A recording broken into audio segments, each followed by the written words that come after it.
Hello guys, आज हम बात करेंगे एमएनएस प्रिपरेशन की 2022। अभी फॉर्म्स आउट नहीं हुए हैं, लेकिन अप्रैल मार्च तक फॉर्म्स आ जाएंगे। अपनी प्रिपरेशन पूरी रखिए। काफ़ी सारे बच्चों के डाउट्स होते हैं कि मैम क्वेश्चन कितने आएंगे, क्या क्राइटेरिया है, क्या सिलेबस है, एज लिमिट क्या है। तो वो आज सारी चीज़ें मैं आपको क्लियर करूँगी। स्टार्ट करते हैं। बात करते हैं एलिजिबिलिटी की। ये एग्ज़ाम सिर्फ फीमेल कैंडिडेट्स के लिए है। मैरिटल स्टेटस जो है unmarried, divorced, legally separated women's भी एग्ज़ाम दे सकती हैं।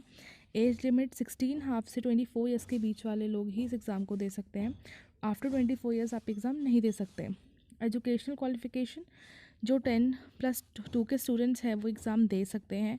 जो अपीयरिंग है वो भी दे सकते हैं, लेकिन आपके पास फिज़िक्स, केमिस्ट्री एंड बायोलॉजी होना चाहिए कंपलसरी, और आपके 50% मार्क्स होने चाहिए, उससे लेस नहीं होने चाहिए। जिनके पास मैथ्स एंड बायो है वो भी एग्ज़ाम दे सकते हैं, मतलब मैथ्स, फिज़िक्स, केमिस्ट्री, बायो वो वाले स्टूडेंट्स। लेकिन जिनके पास बायो नहीं है वो ये एग्ज़ाम नहीं दे सकते हैं। Now mode of MNS exam की बात करते हैं। ये कंप्यूटर बेस्ड है। पहले ये ऑफलाइन हुआ करता था, लेकिन अभी 2-3 सालों से एग्ज़ाम को ऑनलाइन कर दिया है। आप थोड़ा प्रैक्टिस करके रखिए कैसे पेपर करते हैं कंप्यूटर बेस्ड। तो ये चीज़ को भी मैं आपको कभी वीडियो आगे बताऊंगी कैसे कंप्यूटर बेस्ड एग्ज़ाम को करते हैं। टाइम अलॉटेड 90 मिनट्स का टाइम है, मतलब 1 घंटा 30 मिनट का टाइम है। टोटल क्वेश्चन 150 आते हैं। टोटल सेक्शन 3 होते हैं। और हाँ, मार्किंग स्कीम है 1 मार्क्स 1 क्वेश्चन का, मतलब 150 मार्क्स का ही पेपर है, 150 ही क्वेश्चन है। और नो नेगेटिव मार्किंग, ये पॉइंट बहुत इंपॉर्टेंट है कि नेगेटिव मार्किंग नहीं होती है। बहुत बच्चों को डाउट रहता है कि नेगेटिव मार्किंग है या नहीं, तो नेगेटिव मार्किंग नहीं होती है। लैंग्वेज जो है सिर्फ इंग्लिश में होता है, हिंदी में ये पेपर नहीं होता है। बच्चों को बहुत डाउट रहता है, कन्फ्यूजन रहता है कि पेपर हिंदी में होता है, बल्कि कुछ बच्चे हिंदी में पढ़ने लग जाते हैं, लेकिन हिंदी में पेपर नहीं होता है। आपका लैंग्वेज इंग्लिश ही है इसका। और बहुत सारे एग्ज़ाम्स हैं गवर्नमेंट जिनमें ऐसा होता है, लेकिन इसमें सिर्फ इंग्लिश ही होती है। आप थोड़ा इंग्लिश का भी प्रैक्टिस करिए क्वेश्चंस करने की। बात करते हैं सब्जेक्ट की। और इंग्लिश में से आपके 50 क्वेश्चंस आते हैं। वैसे आपका 3 चीज़ में डिवाइडेड है, chemistry, physics and English, science and GK, 3 part में डिवाइडेड है। इंग्लिश में आपके 50 क्वेश्चन आते हैं अप्रॉक्सीमेटली। बायोलॉजी में 40। साइंस वाला जो पार्ट है वो डिवाइड हो गया है। फिज़िक्स ये आपका साइंस का पार्ट है जो कि डिवाइड कर दिया है हमने बायोलॉजी, फिज़िक्स, केमिस्ट्री में। फिज़िक्स से आपके 5 to 8 अप्रॉक्सीमेटली क्वेश्चन आते हैं, अप्रॉक्स बताया है। फिज़िक्स में आपके ज़्यादा भी आ सकते हैं, कम भी, लेकिन 2-3 का ही डिफरेंस आएगा सिर्फ। ऐसा नहीं है कि अब 5 आते तो 15 आ जाएंगे, ठीक है। केमिस्ट्री में भी 3 से 5 आपके क्वेश्चन आते हैं अप्रॉक्स। जीके में ये जो दोनों है ये आपकी जनरल इंटेलिजेंस में आ जाता है। तो 45 क्वेश्चन आपके अप्रॉक्स आते हैं जीके से। और रीजनिंग में आपके आते हैं 5 to 10। रीजनिंग पहले नहीं आती थी, लेकिन अब पेपर में इंक्लूड करने लग गए हैं, तो थोड़ी रीजनिंग की प्रैक्टिस करना स्टार्ट करिए। ब्लड रिलेशन हो गया आपका, सीरीज़ हो गया, ऑड वन आउट हो गया, ये चीज़ें थोड़ी प्रैक्टिस करिए। अब बात करते हैं थोड़ा सिलेबस की। तो हम साइंस सिलेबस की बात करते हैं। फिज़िक्स में आपका law of motion and work, power and energy, ये बहुत इंपॉर्टेंट चैप्टर है। Power and energy, properties of matter भी काफ़ी इंपॉर्टेंट चैप्टर है। Magnetic effect of electric current, nuclear physics भी बहुत इंपॉर्टेंट चैप्टर है। ऑप्टिक्स से भी क्वेश्चन आते हैं 1 से 2, थोड़ा प्रैक्टिस करिए। ड्यूअल नेचर ऑफ रेडिएशन से भी क्वेश्चन आते हैं 2 से 3, उसकी भी प्रैक्टिस करिए। एटॉमिक फिज़िक्स भी इंपॉर्टेंट है। करंट इलेक्ट्रिसिटी से भी क्वेश्चन आते हैं। मैंने आपको सिर्फ वही चैप्टर बताए हैं जो मेन हैं।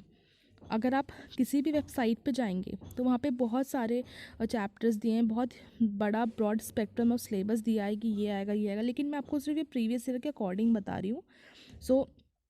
आप थोड़ा ये टॉपिक्स ज़्यादा अच्छे से करिएगा, इससे क्वेश्चन हमेशा पूछे जाते हैं। केमिस्ट्री में एटॉमिक स्ट्रक्चर इंपॉर्टेंट है, alcohol in ethers, carbonyl compounds, isomerism, organic compounds. Electrochemistry बहुत इंपॉर्टेंट है आपका। थर्मोडायनेमिक्स से क्वेश्चन पूछते हैं, केमिकल इक्विलिब्रियम से एंड केमिकल काइनेटिक्स से भी क्वेश्चन आपके आते हैं। बायोलॉजी की बात करते हैं।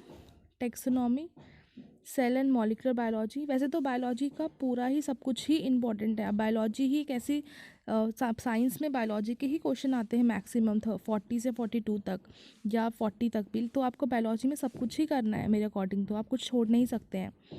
जो लेकिन मेजर बहुत ज़्यादा इंपॉर्टेंट चैप्टर जो ह्यूमन हेल्थ एंड डिजीज़ बहुत ही इंपॉर्टेंट चैप्टर है आपका। ह्यूमन हेल्थ एंड डिजीज़ एक बहुत इंपॉर्टेंट चैप्टर है आपका। प्लांट फिजियोलॉजी इंपॉर्टेंट है। Cell and molecular biology important है आपका। रिप्रोडक्शन इंपॉर्टेंट है। ह्यूमन फिजियोलॉजी बहुत इंपॉर्टेंट है। Biotechnology and application important है। तो ये सारे आपको बायो में हर चीज़ को अच्छे से करना है। अगर आप चाहते हो कि मैं आपको ब्रॉडली हर चीज़ का बताऊँ, अच्छे से डिटेल में सिलेबस दूँ, तो मैं आपको नेक्स्ट वीडियो में वो प्रोवाइड कर दूँगी। इंग्लिश की बात करते हैं। इंग्लिश में आपका एंटोनिम्स 5 क्वेश्चन पक्के हैं। सिनोनिम से भी 5 क्वेश्चन आते हैं। वन वर्ड से भी 5 क्वेश्चन आते हैं। इडियम फ्रेजेस से भी 5 क्वेश्चन आते हैं। Conjunction, tenses, forms of verb, articles, tenses की नॉलेज आपको थोड़ा होना चाहिए, इंपॉर्टेंट है, उससे भी क्वेश्चन आते हैं। Preposition, direct and indirect and active passive, ये अभी रिसेंटली ही ऐड हुए दोनों टॉपिक। पहले इनसे क्वेश्चन नहीं पूछे जाते थे, लेकिन अब इनसे क्वेश्चन पूछते हैं। जंबल सेंटेंसेस से भी क्वेश्चन आते हैं, 2 से 3 लगा के चलिए आप।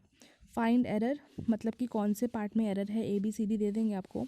स्पेलिंग एरर भी बहुत इंपॉर्टेंट है। स्पेलिंग एरर से भी 2 या 3 क्वेश्चन आते ही आते हैं, थोड़ा इसका भी ध्यान रखिएगा। सो एंटोनिम, सिनोनिम, वन वर्ड, आप प्लीज़ एक नोटबुक अपना बाहर निकाल के रखिए, उस पर लिखते रहिएगा। Antonym, synonym, one word and idiom phrases, इसमें ये लगा लीजिए आपके कि यहाँ से आपके 20 नंबर पक्के हैं कि आना ही आना है। तो ये चारों चीज़ें तो आपको करनी ही चाहिए मेरे अकॉर्डिंग। और स्पेलिंग एरर और आर्टिकल्स, आर्टिकल से 5 क्वेश्चन पक्के आते हैं। पक्के मतलब पक्के, तो आप लगा के चलिए 25 क्वेश्चंस, 25 मार्क्स आपके पक्के हैं ऐसे इंग्लिश में आउट ऑफ 50। सो बाकी मैं आपको और भी चीज़ आपको डिटेल में चाहिए तो मैं आपको नेक्स्ट वीडियो में प्रोवाइड करूँगी मैं। और जनरल इंटेलिजेंस की मैं अभी बात नहीं कर रही हूँ, क्योंकि ये बहुत ह्यूज, इसमें बहुत ज़्यादा डिटेल में बताना पड़ेगा कि क्या आता है क्या नहीं। तो मैं आपको नेक्स्ट वीडियो में प्रोवाइड करूँगी वो। बाकी आपको कुछ भी डाउट हो या तो मैं आप मुझे व्हाट्सअप कर सकते हैं, मुझे टेक्स्ट कर सकते हैं, मेरे को मेल भेज सकते हैं, आपको जो भी डाउट्स वगैरह हैं।